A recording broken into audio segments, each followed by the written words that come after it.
In today's video, I'm going to teach you how to hide frame names in Figma. Figma is a powerful design tool, but as projects become complex, default frame names can clutter your canvas. While vital for organization, you might want to reduce their visual prominence, especially during presentations or when focusing on pure visual design. We'll explore a straightforward method to manage this using Figma's core grouping feature. Our technique uses the group selection feature. This wraps your frame within a group, managing its displayed name directly on the canvas.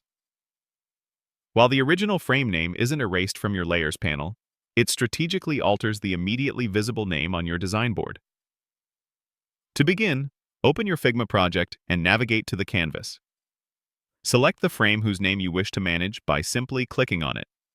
Its name is typically displayed prominently at the top left corner of the frame boundary. This is the visual element we're aiming to control its visibility. After selecting your frame, look to the right-hand sidebar in Figma, your Properties panel. Near the top, below Position and Size Properties, you'll find a row of icons.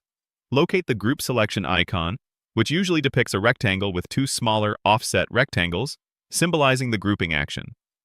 Click this icon. What happens next? Figma instantly creates a new group, nesting your selected frame inside. Your single frame essentially becomes the sole content of this new group. Now, when you click this new group on your canvas, you'll see the group's name displayed instead of the original frame's name. Figma defaults this to Group 1 or similar. This is where the hiding aspect truly comes into play. The original frame name remains in your Layers panel and becomes visible if you double-click into the group to select the inner frame.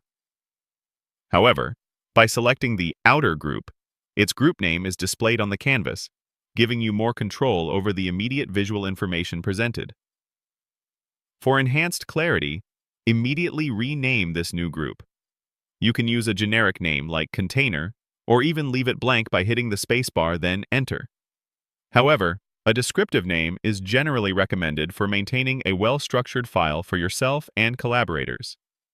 Renaming ensures the displayed name aligns with your intention, further reducing visual clutter and improving readability. This simple technique offers significant control over your canvas's appearance without losing any essential frame data.